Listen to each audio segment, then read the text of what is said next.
અમરેલીમાં ચકચારી પાયલ ગોટી કેસનો મામલો જે સોશિયલ મીડિયા ઉપર ચર્ચાનું કેન્દ્ર બન્યો હતો, જેમાં અમરેલીના ધારાસભ્ય અને હાલના મંત્રી કૌશિક વેકરિયાનો જે એક લેટર કાંડ સામે આવ્યો હતો, જેમાં પાયલ ગોટી સામે ગંભીર આક્ષેપો થયા હતા ને જે આક્ષેપો પોલીસ પર લાગ્યા હતા કે પાયલ ગોટીનો ભર બજારમાં વરઘોડો કાઢવામાં આવ્યો। આ ઘટના બાદ વિપક્ષ દ્વારા સતત આક્ષેપો કરવામાં આવ્યા, સવાલ ઉઠાવવામાં આવ્યા અને ત્યારબાદ આ મામલે ગુજરાતના ગૃહમંત્રી હર્ષ સંઘવી દ્વારા જે તે સમયે એસઆઈટીની રચના કરી હોવાની વાત તેમણે મીડિયા સમક્ષ કરી હતી। પરંતુ આજે આ પાયલ ગોટીના કેસ મામલામાં ધારાસભ્ય ગોપાલ ઇટાલિયાએ ગૃહમાં સવાલ પૂછ્યો, એસઆઈટીની કામગીરી ક્યાં પહોંચી, શું તપાસમાં સામે આવ્યું, ત્યારે તેમણે સવાલ કર્યો। ત્યારે આ સવાલ દરમિયાન એક મોટો ઘટસ્ફોટ થયો છે, જેમાં એસઆઈટીની તો કોઈ પણ પ્રકારની તપાસ થઈ જ ના હોય તે પ્રકારનો દાવો ગોપાલ ઇટાલિયાએ કહ્યું હોય તેવી વાત સામે આવી છે। પહેલા ધારાસભ્ય ગોપાલ ઇટાલિયાએ શું આક્ષેપો કર્યા છે પાયલ ગોટી કેસ મામલામાં, કેવી રીતે મૂર્ખ બનાવવામાં આવ્યા છે તે સાંભળો।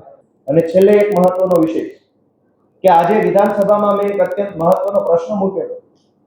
અમરેલીની અંદર પાયલ ગોટીબેનનું સરઘસ કાઢવામાં આવ્યું, ત્યાર પછી સમગ્ર ગુજરાતના તમામ સમાજના લોકો નારાજ થયા અને ખૂબ વિરોધ પ્રદર્શન થયા। એ પછી ગૃહમંત્રીએ પોતે એવી જાહેરાત કરી હતી કે એસઆઈટીની રચના કરશું ને એસઆઈટી તપાસ કરશે અને જે કાંઈ દોષિતો હશે એની વિરુદ્ધ કડકમાં કડક, જે શેર શાયરી બોલે છે કાયદેસર રોજે રોજ એ શેર બોલેલા, કડક કાર્યવાહી, ચમરબંધી નહીં છોડવું, કોઈને પકડવામાં નહીં આવે, એવી બધી શાયરી બોલી ગયા।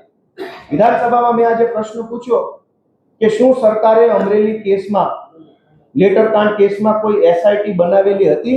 તો સરકારે ના પાડી કે ના ભાઈ ના, અમે તો કોઈ એસઆઈટી નથી બનાવી।